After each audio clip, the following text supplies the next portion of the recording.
Not one of us have asked to be here. Natural reproductive urges foisted life upon us all.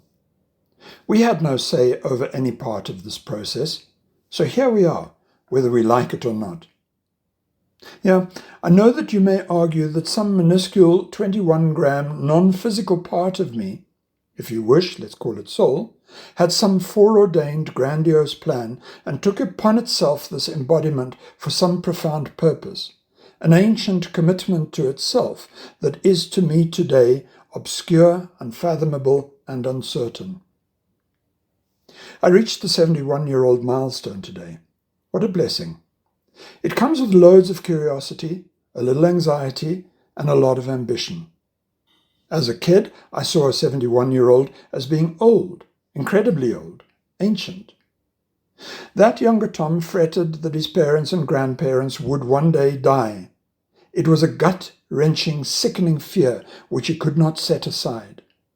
The only control he had over this awful outcome was to avoid engaging with it, to bury it somewhere in the dark dungeons of his subconsciousness, where he had stashed so many other things upon which he could not look.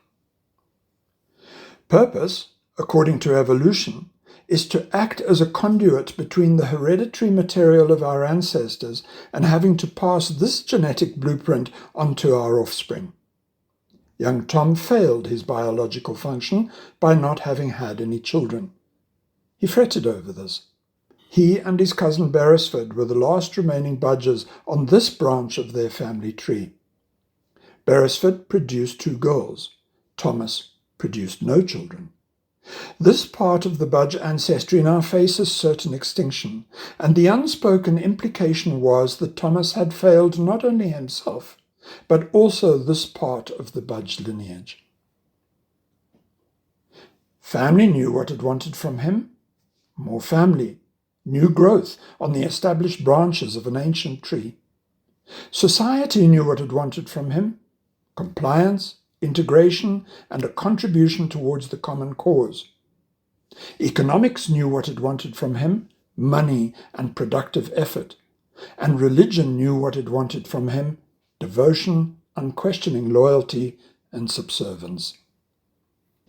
From the start of his career through until the time of his retirement, his existence piqued the interest of family, society, economics, and religion. Like 8 billion others on this planet, he played the global game, feeding into the insatiable wants and needs of others, which are the powerhouse that keeps the wheels of this modern world in motion. In my post-retirement world, the world of economics is only interested in me as long as I still have disposable cash. Religion extends its sticky tentacles with suckers that grope for the smallest signs of residual fear around my redundancy, death, and qualification for a potentially acceptable hereafter.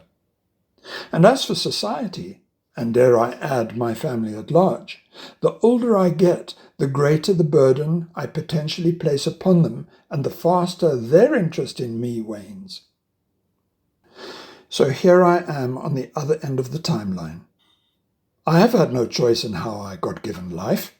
I've had no choice over my gender, my race, my body type, my looks, my upbringing, my preferences, my idiosyncrasies, and my inherent skills.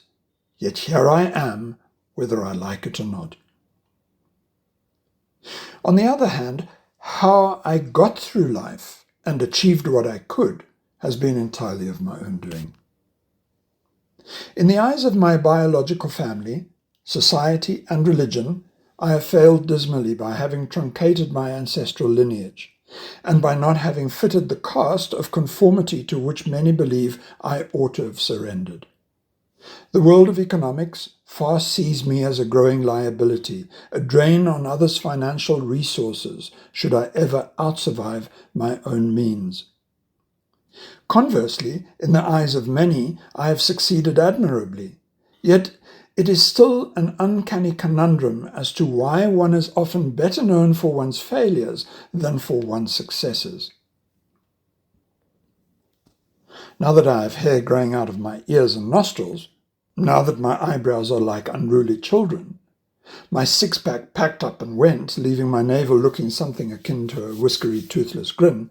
And now that I have other parts of this sagging frame I would rather avoid, I find that life is still an amazingly tenacious thing. It holds on to every ounce of strength it has, deeply unwilling to surrender its last vestige of power that separates the orderliness of life from the chaos of entropy. The ample amount of ancient Viking blood coursing through me has blessed me with excellent health and clarity of thought, which are again things I did not order, but for which I am eternally grateful. In short, I feel that I still have ample runway in front of me before needing to ascend on my final departing flight into the clouds. And that raises within me the million-dollar question. Between now and then, what the hell do I do with this strange and awkward thing called life? While I did not ask for life, I have it. While I had no say over my upbringing, here I am, and what you see is what you get, the byproduct of my own doing. Nobody is obliged to care for me or to look after me.